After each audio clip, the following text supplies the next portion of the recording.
जय श्री कृष्ण मेरे सभी प्यारे कथा श्रोताओं को। मेरा नाम है नमित अग्रवाल और स्वागत है आपका मेरे चैनल कथावाचक में। कृष्ण लीला में विश्वजीत खंड आरंभ हो गया था और प्रद्युम्न की दिग्विजय यात्रा चल रही थी। शिशुपाल के साथ प्रद्युम्न का युद्ध चल रहा था और उसके मंत्रियों के साथ भानु का युद्ध चल रहा था। आइए आज की कथा आरंभ करते हैं। नारद जी कहते हैं, राजन, शत्रुसूदन भानु ढाल तलवार लेकर पैदल ही शत्रु सेना में उसी प्रकार घुस गए जैसे जंगली हाथी जंगल में प्रवेश करता है। भानु ने अपने खड़ग से शत्रु योद्धाओं की भुजाएं काट डाली। हाथी और घोड़े भी जब सामने या आसपास मिल जाते थे तब वे अपनी तलवार से उनके दो टुकड़े कर डालते थे। वे उस समरांगण में शत्रुओं का छेदन करते हुए अकेले ही विचरने और शोभा पाने लगे। उनका दूसरा साथी केवल खड़ग था। जैसे कुहासे और बादलों से आच्छादित होने पर भी सूर्यदेव अपने तेज से उद्भासित होते हैं, उसी प्रकार शत्रुओं से आवृत होने पर भी वीरवर भानु अपने विशिष्ट तेज का परिचय दे रहे थे। भानु के खड़ग से जिनके कुंभस्थल कट गए थे, उन हाथियों के मस्तकों में से मोती रणभूमि में उसी प्रकार गिरते थे जैसे पुण्य कर्मों के छीड़ हो जाने पर स्वर्गवासी जनों के तारे द्युलोक से भूमि पर गिर पड़ते हैं। उस समरांगण में दृष्टि मात्र से पलक मारते शत्रु सेना को धराशायनी करके महाबली वीर भानु रंग और पिंग के ऊपर जा चढ़े। भगवान श्री कृष्ण के दिए हुए खड़ग से रंग और पिंग के रथों को नष्ट करके भानु ने सारथियों के सहित उनके घोड़ों के दो दो टुकड़े कर डाले। तब महाउद्भट वीर रंग और पिंग ने भी खड़ग लेकर भानु पर प्रहार किया, परंतु भानु की ढाल तक पहुंचते ही वे दोनों खड़ग टुक टुक हो गए। भानु की तलवार की चोट से रंग और पिंग के मस्तक एक साथ ही युद्ध भूमि में जा गिरे। यह अद्भुत सी बात हुई। विजयी वीर भानु सेनापतियों से प्रशंसित हो रंग और पिंग के मस्तक लेकर प्रद्युम्न के सामने आए। उस समय मानवीय दुंदुभियों के साथ देव दुंदुभियां भी बज उठी। सब और जय जयकार होने लगा। देवताओं ने फूल बरसाए। रंग और पिंग के मारे जाने का समाचार सुनकर शिशुपाल के रोष की सीमा न रही। वह विजयशील रथ पर आरूढ़ हो यादवों के सामने गया। उसके साथ मद की धारा बहाने वाले सोने के हौदे से युक्त और रत्न जटित कंबल से अलंकृत बहुत से विशालकाय गजराज चले, जिनके हिलते हुए घंटों की घनघनाहट दूर दूर तक फैल रही थी। देवताओं के विमानों की भांति शोभा पाने वाले रथों, वायु के तुल्य वेगशाली तुरंगमों तथा विद्याधरों के सदृश पराक्रमी वीरों के द्वारा वह पृथ्वी तल को निनादित करता हुआ चल रहा था। शिशुपाल की सेना को आती देख धनुर्धारियों में श्रेष्ठ श्री कृष्ण कुमार प्रद्युम्न इंद्र के दिए हुए रथ पर आरूढ़ सबके आगे होकर उसका सामना करने के लिए चले। उन्होंने संपूर्ण दिशाओं और आकाश को गुंजाते हुए अपना शंख बजाया। दूसरों को मान देने वाले नरेश उस शंखनाद से शत्रुओं के हृदय में कपकपी होने लगी। शिशुपाल की विशाल सेना राज प्रसाद या राजकीय दुर्ग की भांति दुर्गम थी। उसमें प्रवेश करने के लिए रुक्मिणी नंदन प्रद्युम्न ने सहसा बाणों का सोपान बनाया। दम घोष नंदन बुद्धिमान शिशुपाल ने बारंबार धनुष के टंकार करते हुए ब्रह्मास्त्र का संधान किया, जिसको उसने दत्तात्रेय जी से सीखा था। उसके प्रचंड तेज को सब ओर फैलता देखे युद्ध भूमि में रुक्मिणी नंदन प्रद्युम्न ने भी ब्रह्मास्त्र का ही प्रयोग करके लीला पूर्वक शत्रु के उस अस्त्र का संहार कर दिया। तब महाबुद्धिमान शिशुपाल ने अंगारास्त्र का प्रयोग किया, जिसे जमदग्नि नंदन परशुराम ने महेंद्र पर्वत पर उसको दिया था। उस अस्त्र के द्वारा अंगारों की वर्षा होने से प्रद्युम्न की सेना अत्यंत व्याकुल हो उठी। तब श्री कृष्ण कुमार ने महादिव्य पर्जन्यास्त्र का प्रयोग किया। उससे मेघों द्वारा जल की मोटी धाराएं गिराई जाने लगी, अतः सारे अंगार बुझ गए। तब शिशुपाल ने कोपित होकर गजास्त्र का संधान किया, जिसकी शिक्षा उसे अगस्त्य मुनि ने मल्याचल पर दी थी। उस अस्त्र से अत्यंत उद्भट करोड़ों विशालकाय गजराज प्रकट होने लगे। उन्होंने महात्मा प्रद्युम्न की सेना को रणभूमि में गिराना आरंभ किया। इससे यादवों की सेनाओं में महान हाहाकार मच गया। यह देख युद्ध में होड़ लगाकर आगे बढ़ने वाले प्रद्युम्न ने नरसिंहास्त्र का संधान किया। उससे नरसिंह का प्राकट्य हुआ, जो अपनी गर्जना से भूतल को प्रतिध्वनित कर रहे थे। उनके आयाल चमक रहे थे। उनकी गर्दन और पूंछ के बाल बड़े बड़े थे। पंजों के नख हल्की फाल के समान बड़े बड़े होने के कारण उनके स्वरूप की भयंकरता को बढ़ा रहे थे। नरसिंह उस समरांगण में उन हाथियों का भक्षण करते हुए हुंकार के साथ सिंहनाद करने लगे। उन हाथियों के कुंभ स्थलों को विदीर्ण करके उछलते हुए भगवान नरसिंह समस्त गज समूहों का मर्दन करके वहीं अंतर्धान हो गए। तब महाबली शिशुपाल ने रोष पूर्वक परिघ चलाया, परंतु माधव प्रद्युम्न ने यमदंड से मारकर उसके 2 टुकड़े कर दिए। फिर तो चेदिराज शिशुपाल के रोष की सीमा न रही। उसने ढाल और तलवार लेकर प्रद्युम्न पर इस प्रकार धावा किया जैसे पतंग प्रज्वलित अग्नि की ओर टूटता है। श्री कृष्ण कुमार ने वेग पूर्वक उसके खड़क पर यमदंड से प्रहार किया, जिससे ढाल सहित उसकी वह तलवार चूर चूर हो गई। फिर यादवेश्वर प्रद्युम्न ने सहसा वरुण के दिए हुए पाश से दमघोष पुत्र शिशुपाल को बांधकर समरांगण में घसीटना आरंभ किया। अब उन्होंने शिशुपाल का काम तमाम करने के लिए रोषपूर्वक तलवार हाथ में ली। इतने में ही गद ने वेग से आगे बढ़कर उनके दोनों हाथ पकड़ लिए। गद बोले, रुक्मिणी नंदन, परिपूर्णतम महात्मा श्री कृष्ण के हाथ से इसका वध होने वाला है, इसलिए तुम इसे मारकर देवताओं की बात झूठी न करो। शिशुपाल के बांध लिए जाने पर बड़ा भारी कोलाहल मचा। उस समय चेदिराज दमघोष भेंट लेकर प्रद्युम्न के सामने आए। उन्हें आया देख शीघ्र ही अपने अस्त्र शस्त्र फेंक कर प्रद्युम्न आगे बढ़े। उन्होंने चेदिराज के चरणों में मस्तक रखकर उन्हें प्रणाम किया। महाराज दमघोष महात्मा प्रद्युम्न से मिलकर उन्हें आशीर्वाद देते हुए गदगद वाणी में बोले, यादव शिरोमणि प्रद्युम्न, तुम धन्य हो दयानिधे, मेरे पुत्र ने जो अपराध किया है उसे क्षमा कर दो। प्रद्युम्न बोले, प्रभु, इसमें न मेरा दोष है, न आपका और न आपके पुत्र का ही दोष है। जो कुछ भी प्रिय अथवा अप्रिय होता है वह सब मैं काल का किया हुआ ही मानता हूँ। प्रद्युम्न के यूं कहने पर राजा दमघोष उनके द्वारा बांधे गए शिशुपाल को छुड़ाकर उसे साथ ले चंद्रिकापुरी में गए। साक्षात श्री कृष्ण के समान तेजस्वी प्रद्युम्न के बल पराक्रम का समाचार सुनकर प्रायः कोई राजा उनके साथ युद्ध करने को उद्यत नहीं हुए। सबने चुपचाप उनकी सेवा में भेंट अर्पित कर दी। नारद जी कहते हैं, मिथिलेश्वर तदंतर मनु तीर्थ में स्नान करके प्रद्युम्न बारंबार दुंदुभी बजवाते हुए यादव सेना के साथ कोंकण देश में गए। कोंकण देश का राजा मेधावी गदा युद्ध में अत्यंत कुशल था।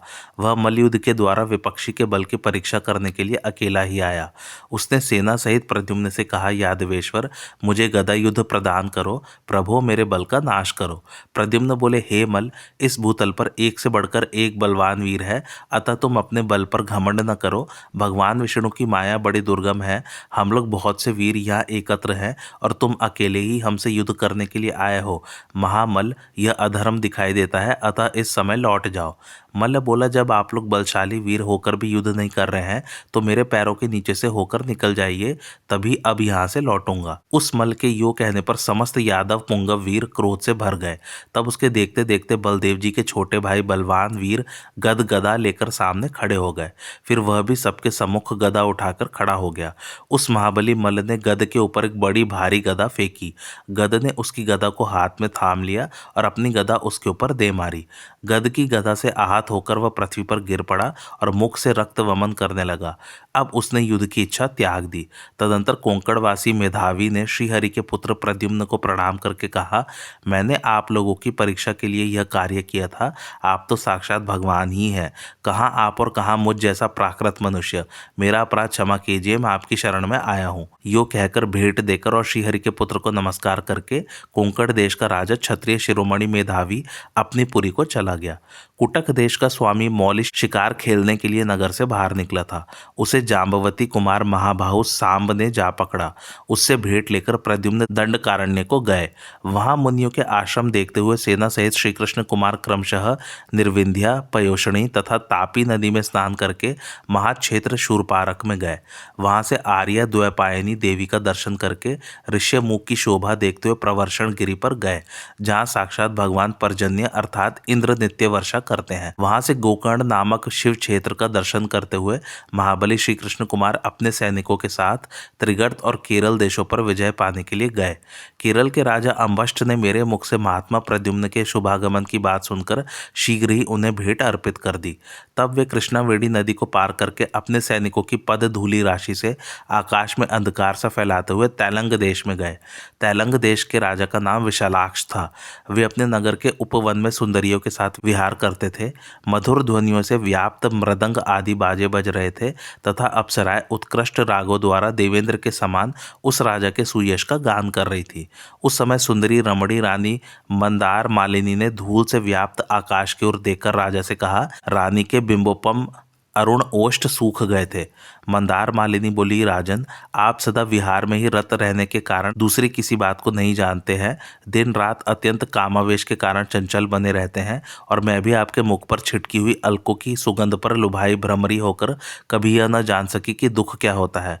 परंतु आज द्वारका के राजा उग्रसेन के राजसूय यज्ञ का बीड़ा उठाकर दिग्विजय के लिए निकले हुए वे यदुराज राज प्रद्युम्न चेदिराज आदि समस्त नरेशों को जीतकर यहाँ आ पहुंचे हैं।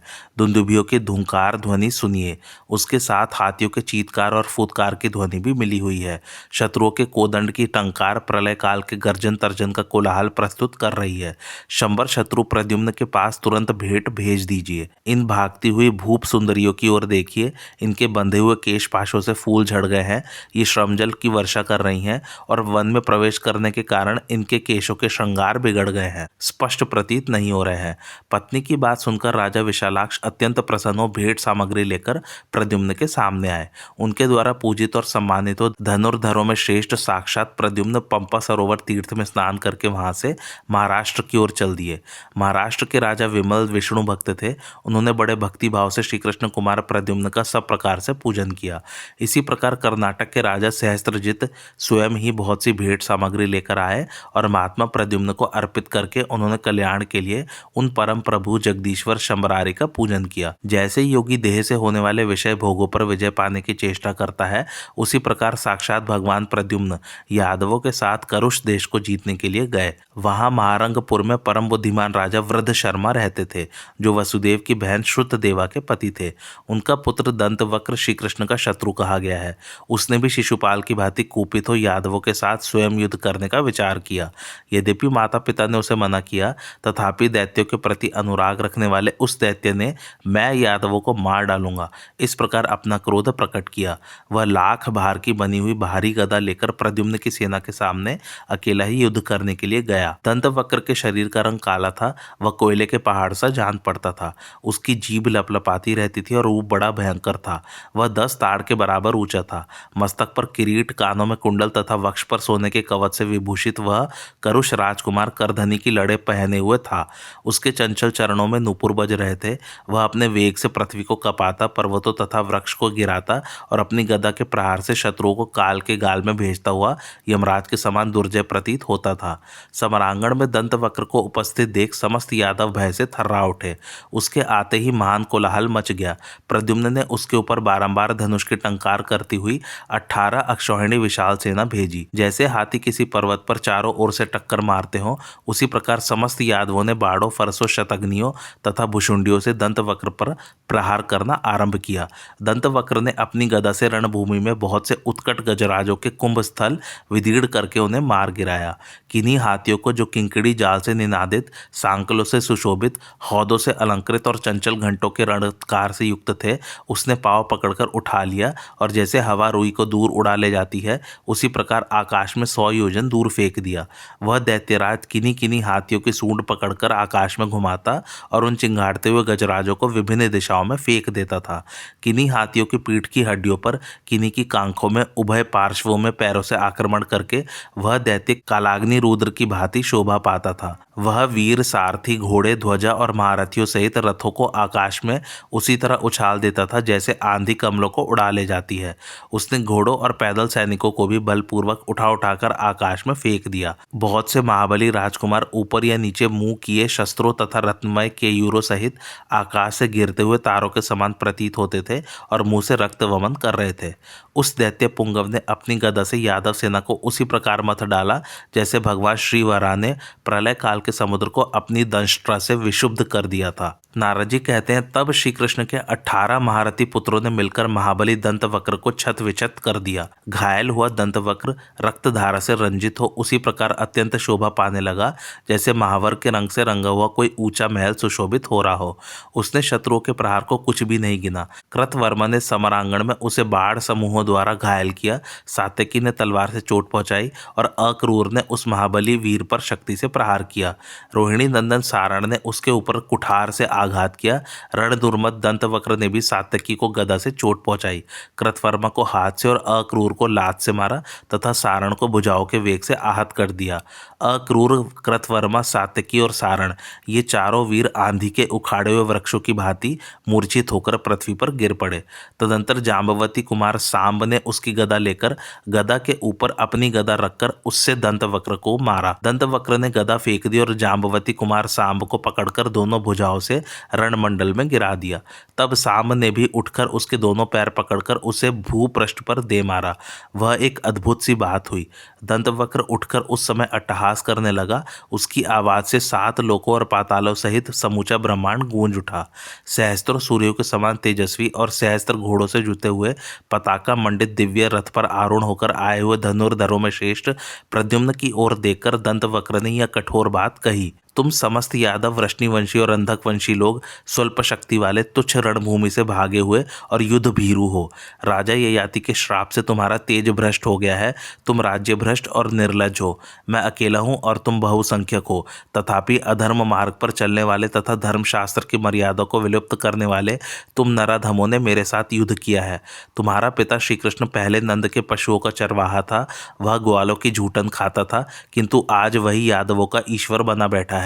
उसने गोपियों के घर में माखन, दही, घी, दूध और तक्र आदि गोरस की चोरी की थी। वह रास मंडल में रसिया बनकर नाचता था, किंतु अब जरासंध के भय से उसने भी समुद्र की शरण ले ली है। जो काल यवन के सामने डरपोक की तरह भागा था, वही आज यदुनाथ बना है। उसके दिए हुए घोड़े से राज्य को पाकर उग्रसेन उस अल्पसार के लिए यज्ञों में श्रेष्ठ राजसूय यज्ञ करेगा। काल की गति दुर्लंघ्य है। अहो, सारा संसार विचित्र हो गया। अत्यंत दुर्बल सियार, सिंह और व्याघ्र पर शासन करने चला है। प्रद्युम्न ने कहा, ओ निंदक, पहले कुंडिनपुर में तूने यादवों के बड़े चढ़े बल को शायद नहीं देखा था, किंतु आज यहाँ देख लेना। करुषराज, तुम लोग मेरे संबंधी हो, यह जानकर मैं तुमसे युद्ध नहीं करना चाहता था, किंतु तूने बलपूर्वक युद्ध छेड़ दिया। यह तेरे द्वारा धर्मशास्त्र अनुमोदित कार्य ही तो किया गया है। नंदराज साक्षात द्रोण नामक वसु है, जो गोपकुल में अवतीर्ण हुए हैं। गोलोक में जो गोपालगढ़ है, वे साक्षात श्री कृष्ण के रोम से प्रकट हुए हैं और गोपियाँ श्री राधा के रोम से उद्भत हुई हैं। वे सबकी सब यहाँ व्रज में उतर आई हैं। कुछ ऐसी भी गोपांगनाएं हैं जो पूर्वकृत पुण्य कर्मों तथा उत्तम वरों के प्रभाव से श्री कृष्ण को प्राप्त हुई हैं। भगवान श्री कृष्ण साक्षात परिपूर्णतम परमात्मा है, असंख्य ब्रह्मांडों के अधिपति, गोलोक के स्वामी तथा परात्पर ब्रह्मा है। जिनके अपने तेज में संपूर्ण तेज विलीन होते हैं, उन्हें ब्रह्मा आदि उत्कृष्ट देवता साक्षात परिपूर्णतम कहते हैं।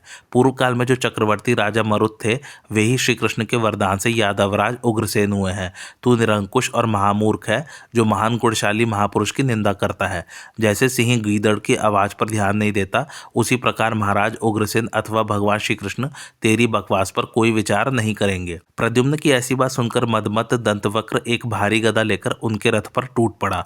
उसने अपनी गदा से चोट करके उस रथ के सहस्त्र घोड़ों को गिरा दिया और गर्जना करने लगा। उसका भयंकर रूप देखकर सब घोड़े भाग चले। तब प्रद्युम्न ने भी गदा लेकर उसकी छाती में बड़े जोर से प्रहार किया। उस प्रहार से दैत्यराज दंतवक्र मन ही मन कुछ व्याकुल हो उठा। अब उन दोनों में गदा से घोर युद्ध होने लगा। गदाओं से परस्पर प्रहार करते हुए वे दोनों वीर एक दूसरे को रणभूमि में रौंदने और गर्जने लगे। उन्हें देखकर ऐसा जान पड़ता था मानो पर्वत पर दो सिंह आपस में जूझ रहे हों। दंतवक्र ने दोनों हाथों से श्री कृष्ण कुमार को पकड़कर भूमि पर उसी प्रकार गिरा दिया जैसे एक सिंह ने दूसरे सिंह को बलपूर्वक पटक दिया हो।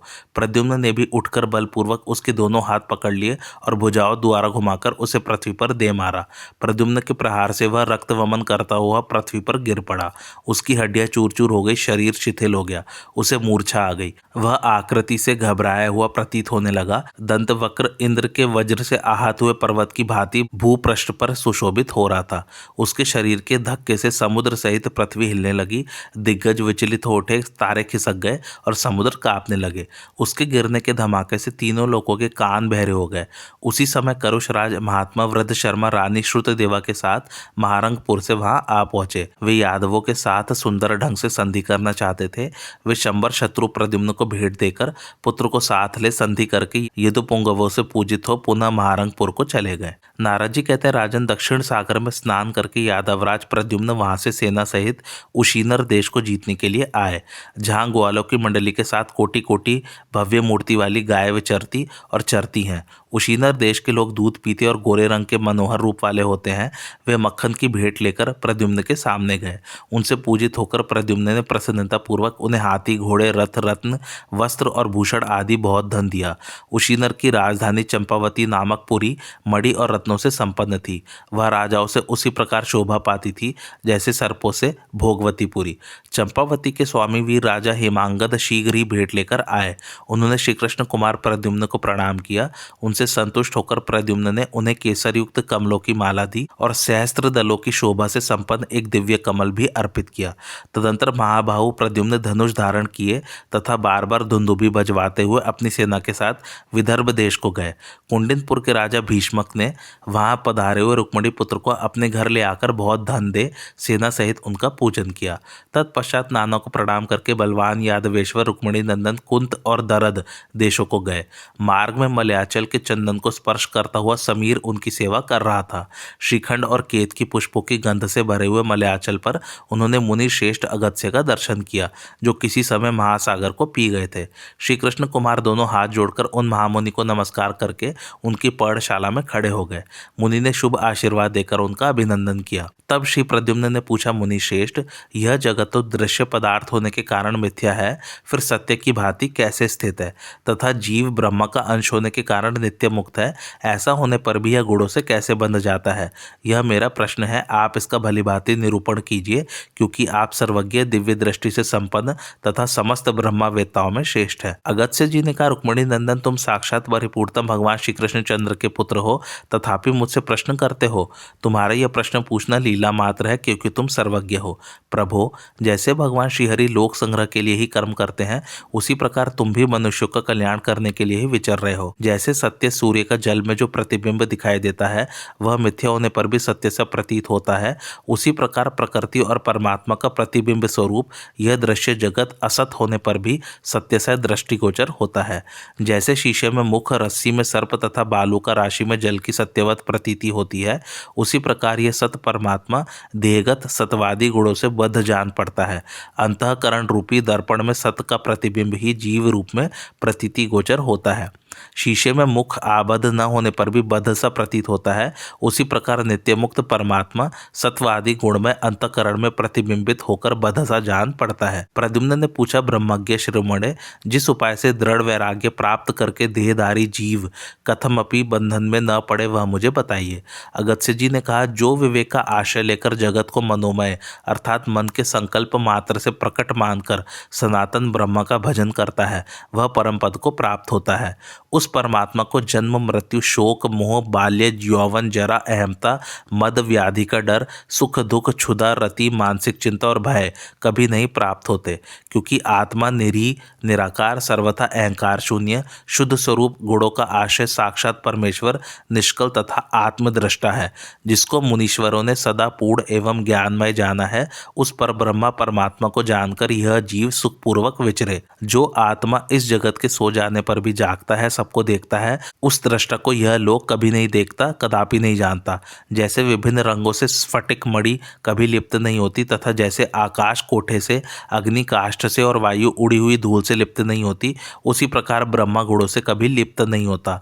जो लक्षणाओं से व्यंजना द्वारा व्यक्त होने वाली ध्वनि एवं व्यंग्यार्थों से कभी ज्ञान का विषय नहीं होता, वह लौकिक वाक्यों द्वारा कैसे जाना जा सकता है। उस शब्दार्थातीत पर ब्रह्मा को नमस्कार है। कुछ लोग इस परमात्मा को कर्म कहते हैं, दूसरे लोग उसे काल की संज्ञा देते हैं, अन्य विद्वान उसे कर्ता एवं योग कहते हैं, दूसरे विचारक उसको सांख्य एवं ब्रह्म बताते हैं, कोई परमात्मा और वासुदेव कहते हैं। प्रत्यक्ष, अनुमान, निगमागम तथा आत्मानुभव से उस पर ब्रह्मा के स्वरूप का विचार करके इस जगत में अनासक्त भाव से विचरे। जैसे जल के चंचल होने से उसमें प्रतिबिंबित वृक्ष भी चंचल से प्रतीत होते हैं और नेत्रों के घूमने से धरती भी घूमती सी दिखाई देती है, उसी प्रकार गुणों के भ्रमण से मन के भ्रांत होने पर उसमें स्थित आत्मा भी भ्रांत सा जान पड़ता है। जैसे हाथ से घुमाया जाता हुआ अलात चक्र मंडलाकार घूमता जान पड़ता है, उसी प्रकार गुणों द्वारा भ्रांत मन के द्वारा अज्ञान विमोहित जीव ऐसा कहने और मानने लगता है कि मैं करूँगा, मैं करता हूँ, यह मेरा है, वह तुम्हारा है, यह तुम हो, यह मैं हूँ, मैं सुखी हूँ और मैं दुखी हूँ इत्यादि। सत्व, रज और तम ये तीनों प्रकृति के गुण हैं, आत्मा के नहीं। उन गुणों द्वारा यह सारा जगत उसी तरह व्याप्त है जैसे सूत से वस्त्र ओतप्रोत होता है। सत्व गुण में स्थित जीव ऊपर को जाते हैं, रजोगुणी जीव मध्यवर्ती लोक में रहते हैं तथा तमोगुण की वृत्ति में स्थित तामस जन नीचे अर्थात नरक आदि में जाते हैं। जैसे अंधेरे में रखी हुई रस्सी में सर्प बुद्धि होती है, दूर से मरीचिका अर्थात सूर्य किरण में जल की भ्रांति होती है, उसी प्रकार अज्ञान मोहित जीव पर ब्रह्म में इस जगत की भ्रांत धारणा बना लेता है। सुख को उसी तरह आने जाने वाला समझो जैसे मंडलवर्ती राजाओं का राज्य। मनुष्यों का दुख भी उसी प्रकार है जैसे नरकवासियों का। घन माला देह के गुण तथा दिन और रात जैसे स्थिर नहीं होते, उसी तरह सुख दुख भी स्थिर नहीं है। जैसे तीर्थ यात्रियों या व्यापारियों का समुदाय सदा साथ नहीं रहता, उसी तरह यह दृश्य प्रपंच भी शाश्वत नहीं है। कोई भी वस्तु सदा नहीं रहती। जैसे पंख निकल आने पर पक्षी को घोंसले से और नदी के पार चले जाने पर पथिक को नाव से कोई प्रयोजन नहीं रहता, उसी प्रकार ज्ञान प्राप्त हो जाने पर अभिमान उत्पन्न करने वाले लोग से क्या प्रयोजन रह जाता है। समदर्शी मुनि इसी प्रकार अपने मार्ग का शीघ्र निश्चय करके असंग भाव से विचरे। जैसे अनेक जलपात्रों में एक ही चंद्रमा प्रतिबिंबित होता है और जैसे काष्ठ समूह में एक अग्नि व्याप्त है, उसी प्रकार एक ही साक्षात भगवान परमात्मा सर्वत्र विद्यमान है। जैसे महान आकाश घट और मठ के बाहर तथा भीतर भी अलिप्त भाव से विद्यमान है, उसी प्रकार परमात्मा अपने ही द्वारा उद्भावित देहधारियों के बाहर भीतर निर्लिप्त रूप से विराजमान है। जो भगवान श्री कृष्ण का शांत चित्त ज्ञाननिष्ठ एवं वैराग्यवान भक्त है, उसे गुण उसी प्रकार नहीं छूते जैसे जल कमल दल को स्पर्श नहीं करता। ज्ञानी पुरुष सदा आनंद मग्न हो बालक की भांति विचरता है।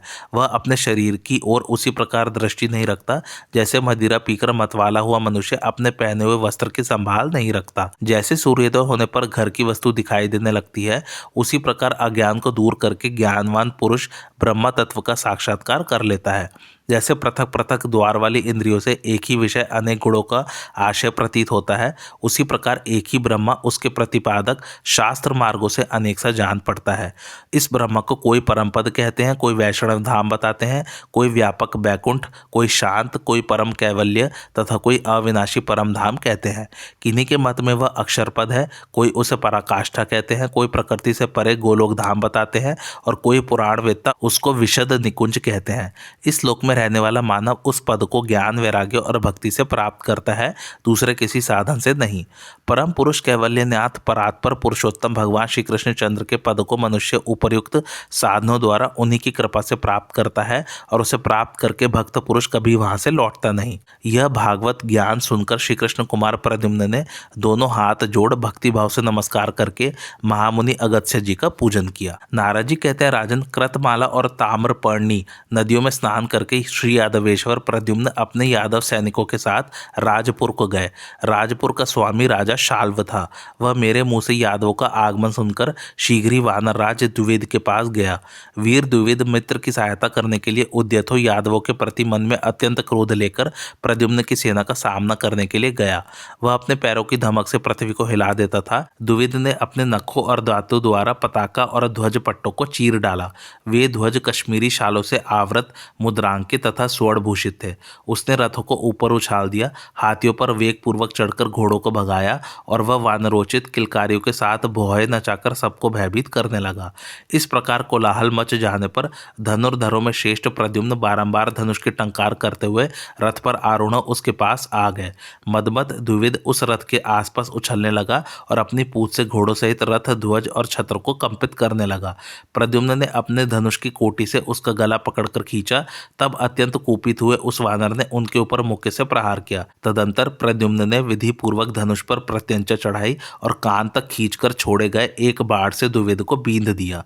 उस बाढ़ ने आकाश में आधे पहर तक द्विविद को घुमाकर 100 योजन दूर लंका में गिरा दिया। वहां 2 घड़ी तक राक्षसों के साथ उसका युद्ध हुआ और उसने राक्षसों को मार गिराया। इधर यदुकुल तिलक प्रद्युम्न ने दुंदुभि नाद कराते हुए विजय प्राप्त करके शाल्व से भेंट ली और दक्षिण मथुरा का दर्शन करके वे त्रिकूट पर्वत पर जा चढ़े। उधर वानराज द्विविद त्रिकूट से मैनाक के शिखर पर गया। मैनाक से सिंहिल जाकर वह पुनः भारतवर्ष में आया। धीरे धीरे वानरेंद्र द्विविध हिमालय पर गया और हिमालय के शिखर से प्राग ज्योतिषपुर को जा पहुंचा। यादवेश्वर प्रद्युम्न मल्लार देश के अधिपति रामकृष्ण पर विजय पाकर महाक्षेत्र सेतुबंध तीर्थ में गए। महावीर श्री कृष्ण कुमार प्रद्युम्न शतयोजन विस्तृत मकरालय समुद्र का दर्शन करके उसके तट पर जाकर ठहर गए। वहां सांब आदि भाइयों और अक्रूर आदि अपने यादवों को बुलाकर योगेश्वरेश्वर प्रद्युम्न ने सभा में उद्धव से कहा, भोजकुल तिलक मंत्रीवर उद्धव जी, परम तेजस्वी कलंकापति विभीषण इस द्वीप का राजा तथा राक्षस समूहों का सरदार है। यदि वह शीघ्र भेंट न दे तो बताइए, यहाँ हमें क्या करना चाहिए। उद्धव जी ने कहा, प्रभु आप देवादिदेव पुरुषोत्तम उत्तम है, आप ही परमात्मा श्री कृष्णचंद्र है, तथापि आप साधारण लोगों की भांति मुझसे पूछते हैं। बड़े बड़े योगीश्वर भी आपकी माया का पार नहीं पाते। भूमन ब्रह्मा आदि देवता भी सदा पराजित होकर जिनके उत्तम अनुशासन का भार सदा अपने मस्तक पर ढोते हैं, वही साक्षात पुरुषोत्तम आप है। मैं तो आपका दासानुदास हूँ, फिर मैं आपको क्या सलाह दूंगा। उद्धव के यो कहने पर श्रीहरि स्वरूप भगवान प्रद्युम्न ने एक ताड़ पत्र लेकर उस पर अपना संदेश लिखा, राक्षस राज, तुम भोजराज उग्रसेन के लिए भेंट दो। यदि बलाभिमानवश तुम मेरी बात नहीं सुनोगे तो मैं धनुष से छोड़े गए बाणों द्वारा समुद्र पर सेतु बांधकर सैन्य समूह के साथ लंका पर चढ़ाई करूंगा। यह लिखकर प्रचंड पराक्रमी प्रद्युम्न ने कोदंड हाथ में लिया और अपने पत्र को बाढ़ में लगाकर उस बाढ़ को कान तक खींचा और छोड़ दिया। उस धनुष की प्रत्यंचा को खींचने से बिजली की गड़गड़ाहट के समान टंकार ध्वनि प्रकट हुई। उस नाद से पातालों तथा सातों लोकों सहित सारा ब्रह्मांड गूंज उठा। प्रद्युम्न के धनुष से छूटा हुआ बाढ़ संपूर्ण दिशाओं को प्रकाशित करता हुआ विद्युत के समान तड़तड़ाकर विभीषण की सभा में गिरा। उसके गिरते ही सब राक्षस चकित से होकर उठकर खड़े हो गए। उन दुष्टों ने बड़े वेग से अपने कवच और शस्त्र ग्रहण कर लिए। महाबली राक्षसराज विभीषण बाढ़ से पत्र को खींचकर पढ़ गए। सभा में वह पत्र पढ़कर उन्हें बड़ा विस्मय हुआ। उसी समय उस राजसभा में शुक्राचार्य आ पहुंचे। विभीषण ने पाद्य आदि उपचारों द्वारा उनका पूजन किया और हाथ जोड़ प्रणाम करके कहा, भगवान यह किसका बाढ़ है? भूतल पर भोजराज कौन है और उनका बल क्या है, यह मुझे बताइए, क्योंकि आप साक्षात दिव्य दृष्टि वाले हैं। शुक्राचार्य ने कहा, राक्षस राज, इस विषय में पुराण वेत्ता विद्वान इस प्राचीन इतिहास का वर्णन किया करते हैं जिसके सुनने मात्र से पापों का नाश हो जाता है। पूर्व काल में ब्रह्मा जी के पुत्र सनक आदि 4 मुनि तीनों लोकों में भ्रमण करते हुए भगवान विष्णु के दिव्य लोक में गए। वे नंगे बालक के रूप में थे। उन्हें शिशु जानकर जय और विजय नामक द्वारपालों ने, जो अंतपुर में पहरेदार थे, बेद की छड़ी से रोक दिया। वे श्रीहरि के दर्शन की लालसा लेकर आए थे। रोके जाने पर उन्हें क्रोध हुआ और उन्होंने उन दोनों द्वारपालों को श्राप देते हुए कहा, तुम दोनों दुष्ट हो, इसलिए असुर हो जाओ, 3 जन्मों के पश्चात शुद्ध होगे। इस प्रकार श्राप प्राप्त करके वे दोनों अपने भवन से गिरे और भूमंडल में आकर दैत्यों तथा दानवों से पूजित दिति पुत्र हुए। उनमें से ज्येष्ठ का नाम हिरण्यकश्यप था और छोटे का नाम हिरण्याक्ष। प्रलय के जल से पृथ्वी का उद्धार करने के लिए भगवान श्रीहरि यज्ञ वाराह के रूप में प्रकट हुए। उन्होंने महाबली हिरण्याक्ष नामक दैत्य को मुक्के से मार डाला और साक्षात चंड पराक्रमी नरसिंह होकर कयाधु कुमार प्रहलाद की सहायता करते हुए हिरण्यकश्यप का उदर विदीर्ण कर दिया। वे ही दोनों भाई फिर केशिनी के गर्भ से विश्रवा के पुत्र होकर उत्पन्न हुए, जो संपूर्ण लोकों को एकमात्र ताप देने वाले रावण और कुंभकर्ण कहलाए। श्री रामचंद्र जी के सहायकों से घायल होकर वे दोनों युद्ध भूमि में सदा के लिए सो गए। वे महान वेगशाली राक्षसराज रावण और कुंभकर्ण तुम्हारी आंखों के सामने मारे गए थे। अब उनका तीसरा जन्म हुआ। इस जन्म में वे क्षत्रिय कुल में उत्पन्न हुए हैं। उनका नाम शिशुपाल और दंतवक्र है। वे इस युग में भी बड़े बलवान हैं। उन दोनों के वध के लिए साक्षात परिपूर्णतम भगवान असंख्य ब्रह्मांडपति परमात्पर को लोकनाथ श्री कृष्ण यदुकुल में अवतीर्ण हुए हैं। वे यादवेंद्र बहुत सी लीलाएं करते हुए इस समय द्वारका में विराजमान है। युधिष्ठिर के महायज्ञ में शाल्व के साथ होने वाले युद्ध में माधव शिशुपाल और दंतवक्र का वध कर डालेंगे, इसमें संशय नहीं है। उन्हीं के पुत्र शंबर सूदन प्रद्युम्न दिग्विजय के लिए निकले हैं। वे जम्बू द्वीप के समस्त राजाओं पर विजय प्राप्त करेंगे। उन सबके जीत लिए जाने पर यदुकुल तिलक भोजराज उग्रसेन द्वारका में राजसूय यज्ञ करेंगे। उन्हीं के धनुष से बलपूर्वक छूटा हुआ यह प्रचंड वेगशाली बाढ़ यहाँ आया है। इस पर उनके नाम का चिन्ह है। यह विद्युत की गड़गड़ाहट से भी अधिक आवाज करने वाला है। राक्षसराज यह बाढ़ समस्त दिग्मंडल को उद्भासित करता हुआ यहाँ तक आ पहुंचा है। राक्षसों के सरदार श्री राम भक्त विभीषण ने यह जानकर कि भगवान श्री कृष्ण साक्षात श्री रामचंद्र जी ही नहीं है, भेंट सामग्री लेकर प्रद्युम्न की सेना के पास गए। उस समय शीघ्र ही आकाश से उतरकर मेघ के समान श्याम कांति से प्रकाशित होने वाले विशालकाय विजयदर्शी विभीषण श्री कृष्ण कुमार प्रद्युम्न की परिक्रमा करके हाथ जोड़ उनके सामने खड़े हो गए। विभीषण बोले, प्रभु आप साक्षात भगवान वासुदेव तथा सबके स्रष्टा है, आपको नमस्कार है। आप ही संकर्षण, प्रद्युम्न और अनिरुद्ध है, आपको प्रणाम है। मत्स्य, कूर्म और वरावतार धारण करने वाले आप परमेश्वर को बारंबार नमस्कार है। श्री रामचंद्र को नमस्कार है। भृगुकुल भूषण परशुराम जी को बारंबार नमस्कार है। आप भगवान वामन को नमस्कार है। आप ही साक्षात नरसिंह है, आपको बारंबार नमस्कार है। आप शुद्ध बुद्ध देव को नमस्कार है। सबकी पीड़ा हर लेने वाले कल की रूप आप भगवान को मेरा नमस्कार है। यूँ कहकर दूसरों को मान देने वाले विभीषण ने श्रीहरि के पुत्र प्रद्युम्न का बड़े भक्तिभाव से 16 उपचारों द्वारा पूजन किया। उस समय उनकी वाणी गदगद हो रही थी। फिर परम संतुष्ट हुए प्रद्युम्न ने उनको वैराग्यपूर्ण ज्ञान, शांतिदायिनी भक्ति तथा प्रेम लक्षणा परानुरक्ति प्रदान की। साथ ही ब्रह्मा जी की दी हुई परम दिव्य पद्मराग निर्मित मस्तकमणि तथा पुलत्स्य पौत्र कुबेर द्वारा पूर्व काल में दी हुई रत्नों की दीप्तिमती माला प्रदान की। फिर चंद्रमा की दी हुई चंद्रकांत मणि तथा उत्तम पीतांबर परम प्रभु प्रद्युम्न ने उन्हें अर्पित किए। तदंतर महाबली राक्षसराज विभीषण प्रद्युम्न को प्रणाम करके उन्हें भेंट देकर अपने पार्षद गणों के साथ लंकापुरी को लौट गए। आज की कथा यही समाप्त होती। कैसे लगी आप लोग को मेरी कथा मुझे कमेंट करके ज़रूर बताइए और मेरे चैनल कथावाचक को लाइक शेयर और सब्सक्राइब जरूर कीजिए। Thanks for watching. धन्यवाद।